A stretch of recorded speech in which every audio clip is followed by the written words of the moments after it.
Welcome to all प्यारे बच्चों। आज हम अपनी क्लास 8 के चैप्टर 11 के बारे में करेंगे, जिसमें हम आज आयतन के बारे में सूत्र की सहायता से क्वेश्चनों को करेंगे। सबसे पहले देखिए, ये एक घनाभ है जिसमें लंबाई चौड़ाई ऊंचाई अलग अलग होती है। ये डिब्बे के आकार का है जिसमें ढक्कन आप देख सकते हैं खुला हुआ है। नीचे लंबाई और चौड़ाई है और ये इसकी ऊंचाई है। यदि आप इसका आयतन ज्ञात करें तो वो क्या होगा।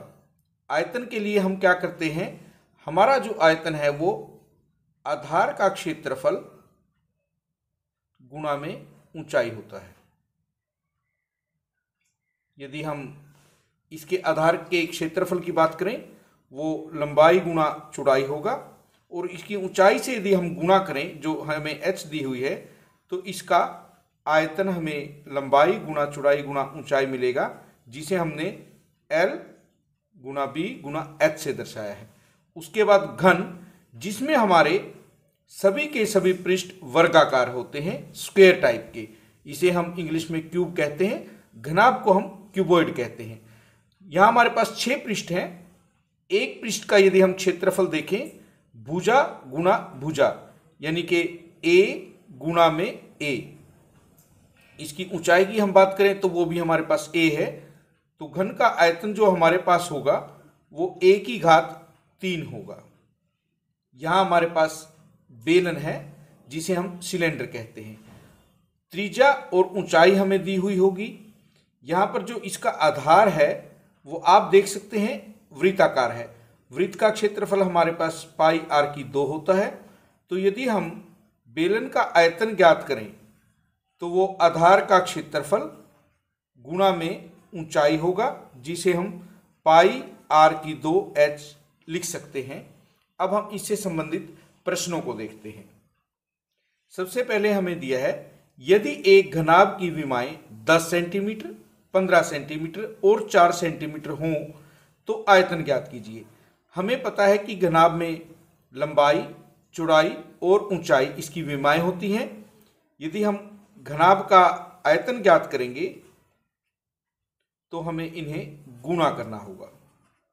तीनों विमाएं हमें दी हुई हैं, तो घनाभ का आयतन लंबाई गुणा चौड़ाई गुणा ऊंचाई से हम ज्ञात कर सकते हैं। और आयतन के लिए हम घन सेंटीमीटर इकाई का प्रयोग करेंगे। सेंटीमीटर गुणा सेंटीमीटर। 15 चौके 60 गुणा 10 600 घन सेंटीमीटर, ये हमारे घनाभ का आयतन होगा। यदि घन का किनारा 5 सेंटीमीटर हो तो इसका आयतन क्या होगा। घन के किनारे से हमारा अभिप्राय उसकी भुजा से है। घन का किनारा हमें जो दिया है वो 5 सेंटीमीटर दिया है। हमें इसका आयतन ज्ञात करना है।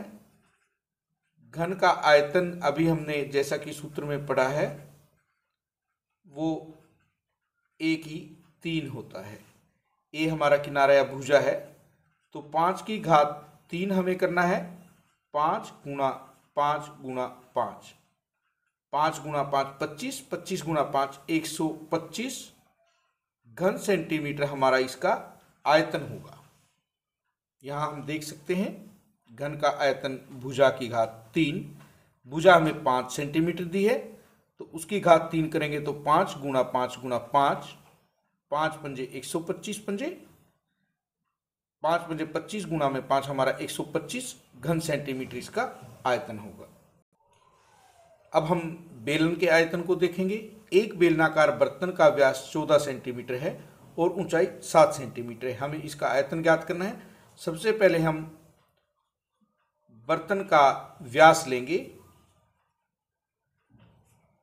और हमें जो बर्तन है वो बताया गया है कि वो बेलनाकार बर्तन है।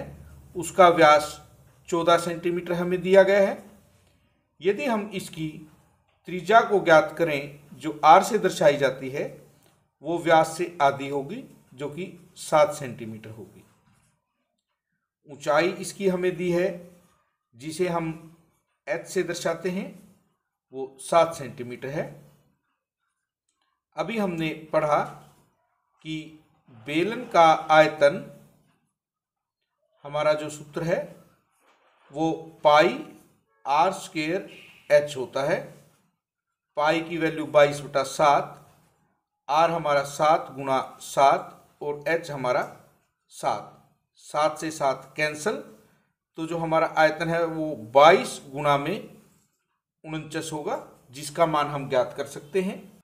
हम इसकी गुणा करते हैं। 49 गुना 2 98 का 8 हासिल 9, 49 दूनी 98 और 9 107। और यहाँ भी जो हमारी इकाई होगी वो घन सेंटीमीटर होगी। इस प्रकार आपको घन, घनाभ और बेलन के आयतन के प्रश्नों को हल करना है।